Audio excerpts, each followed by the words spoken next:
فرعون نے ایک بار خواب میں دیکھا کہ اس کا تخت اوندھا گر گیا ہے، اور فرعون نے خواب کی تعبیر کرنے والوں سے اس خواب کی تعبیر پوچھی اور یہ جاننا چاہا کہ آخر میرے خواب کا مطلب کیا ہے۔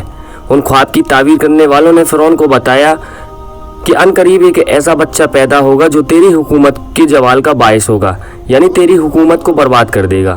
فرعون کو اس بات کی فکر ہوئی اور اس نے بچوں کو مروانا شروع کر دیا۔ جو بھی بچہ کسی کے یہاں پیدا ہوتا تو فرعون اسے مروا دیتا تھا۔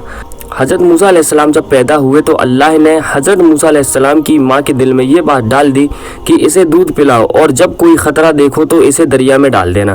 حضرت موسیٰ علیہ السلام کی ماں نے آپ کو دودھ پلانا شروع کر دیا۔ اس پورے زمانے میں حضرت موسیٰ علیہ السلام نہ تو روتے تھے، نہ اپنی ماں کی گود میں حرکت کرتے تھے، اور نہ آپ کی بہن کے سوا کسی کو بھی آپ کی پیدائش کا علم تھا۔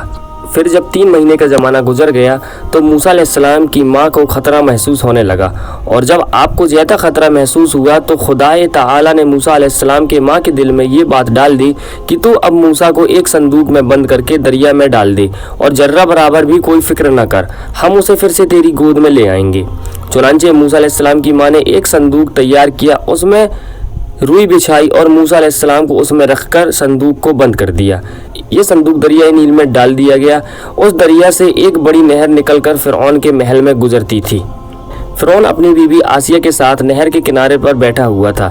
تب اس نے ایک صندوق نہر میں آتے ہوئے دیکھا تو اس نے کنیزوں اور غلاموں سے صندوق کو نکالنے کا حکم دیا۔ وہ صندوق نکال کر سامنے لایا گیا۔ جب وہ صندوق سامنے نکال کر لایا گیا تو اس میں نورانی شکل کا ایک بچہ دکھائی دیا، ایک ایسا بچہ جو دور سے ہی چمک رہا تھا۔ اس بچے کو دیکھتے ہی فرعون کے دل میں ایک عجیب سی محبت پیدا ہو گئی۔ وہ اس پر اپنی جان نچھاور کرنے کے لیے تیار ہو گیا، لیکن کچھ ہی زمانے کے بعد اس کے قوم کے ہی لوگوں نے اسے بہکانا شروع کر دیا اور اس سے یہ کہنا شروع کیا کہ تو پاگل مت بن، ذرا سوچ، اگر یہ وہی بچہ ہوا جو تیری حکومت کو برباد کرنے والا ہے تو تیرا کیا ہوگا؟ چنانچہ فرعون آپ کے قتل پر آمادہ ہو گیا اور ان لوگوں کے بہکاوے میں پوری طرح سے آ گیا۔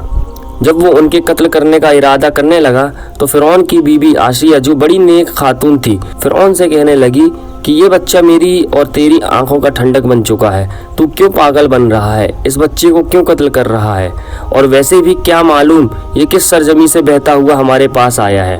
جس بچے کو تیرے بارے میں خواب کی تعبیر کرنے والوں نے بتایا ہے وہ بچہ تو اسی ملک میں پیدا ہونے والا ہے، لیکن یہ بچہ تو کہیں اور سے آیا ہے، لہٰذا اسے تو قتل مت کر۔ آسیہ کی یہ بات فرعون نے مان لی اور حضرت موسیٰ علیہ السلام فرعون کے محل میں ہی رہنے لگے، اور فرعون نے آپ کو دودھ پلانے کے لیے دائیاں بلوانا شروع کر دیا۔